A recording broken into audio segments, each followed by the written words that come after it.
Hello guys, welcome back to my channel Manisha kitchen বিডিতে সবাইকে স্বাগতম। আশা করতেছি সকলেই ভালো আছেন। প্রতিদিনের মতো আজকে একটা রেসিপি নিয়ে চলে এলাম। তো বন্ধুরা, কিভাবে আজকে রেসিপিটি করতেছি চলুন আপনাদেরকে দেখিয়ে দিই।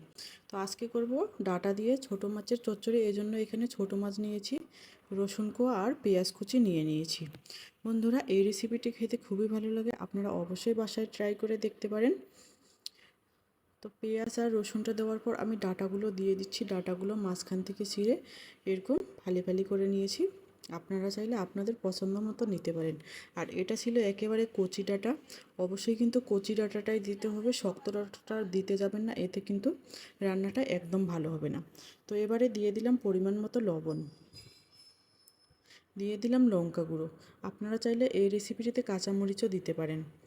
আর দিয়ে দিলাম পরিমাণ মতো হলুদ গুঁড়ো।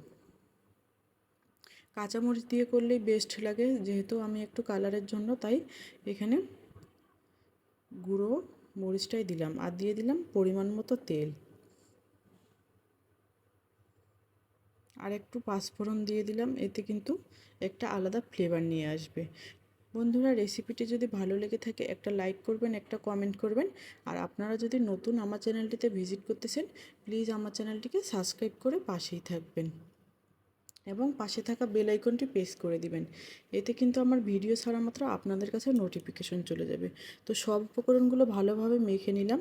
তো এবারে আমি পরিমাণ মতো জল অ্যাড করে দিব, যেন ডাঁটাটাও ভালো মতো সিদ্ধ হয়ে যায় আর মাছগুলোও সিদ্ধ হয়ে যায়। ছোটো মাছ রান্না হতে বেশি সময় লাগবে না, তাই আমি পরিমাণ মতো জল দিয়ে চুলায় বসিয়ে দিব।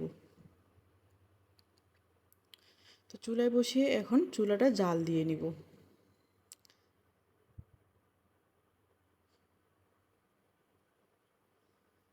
তো বন্ধুরা, এদিকে অপেক্ষা করতে থাকবো ফুটানো পর্যন্ত। তো ফুটিয়ে এসেছে, এভাবে এখন রান্না করব যতক্ষণ না পর্যন্ত জলটা ভালো মতো শুকিয়ে আসতেছে। তো দেখতেই পাচ্ছেন রান্না হচ্ছে এদিকে, আর রান্না হতে হতে অনেকটাই জলটা শুকিয়ে এসেছে। তো এ পর্যায়ে নেড়ে দিতে হবে। নেড়ে চেড়ে আমি উল্টিয়ে পাল্টিয়ে দিচ্ছি যেন ডাঁটাগুলো ভালো মতো সিদ্ধ হয় আর মাছগুলো ভালো মতো রান্না হয়ে যায়। বন্ধুরা, চেক করে নিলাম যে ডাঁটাগুলো সিদ্ধ হয়েছে কিনা। জলটা কিন্তু অনেকটাই শুকিয়ে এসেছে। এ পর্যায়ে চুলা আঁচটা কমিয়ে দিতে হবে। তো আমি একেবারেই লয়ে করে দিলাম আর নেড়ে দিচ্ছি যেন বাটির নিচে লেগে না যায়। তো এভাবে লো আঁচে রান্না করতে হবে আরও বেশ কিছুক্ষণ। তো বন্ধুরা, এই ছোটো মাছ খেলে কিন্তু অনেক উপকার।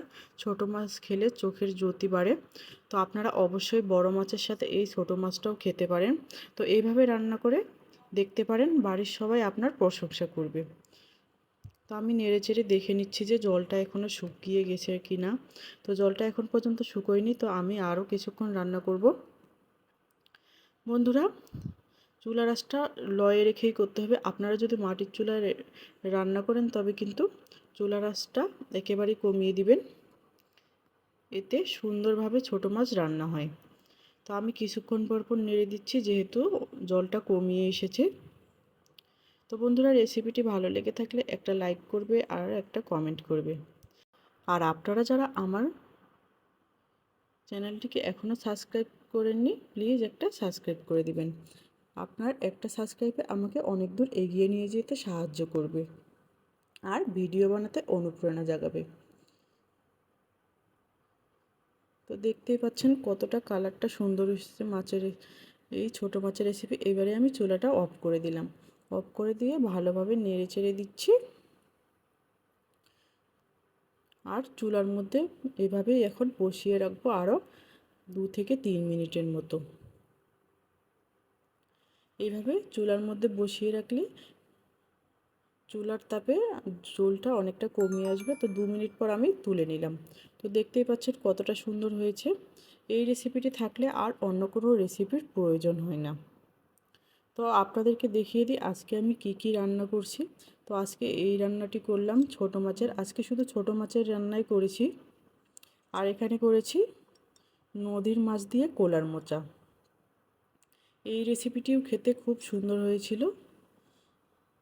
তো এটাও আজকে রান্না করছি। আর একটা সবজি, এই সবজিটা খেতেও অনেক ভালো লাগছিল। তো তো সবজি খেতেই সব থেকে ভালো লাগে।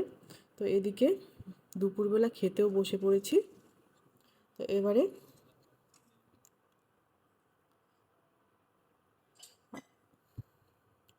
খেতে দিব ছেলেকে। তো ছেলেকেই আগে খেতে দিই, ওকে আগে খেতে দিয়ে তারপর আমরা খাবো। তো সবার জন্য ভাত বাড়লাম, বাড়ে ওকে একটা লেবু দিয়ে দিলাম। এবারে ছোটো মাছের তরকারি দিয়ে দিলাম। ও আবার সব ধরনের সবজি খায়।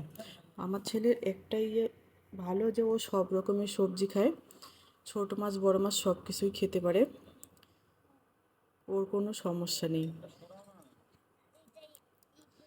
তো এবারে সবগুলো ওকে দিয়ে দিলাম, দিয়ে ওকে খেতে দিব। তো বন্ধুরা, আজকের রেসিপিটি এ পর্যন্তই। ভালো থাকবেন, সুস্থ থাকবেন।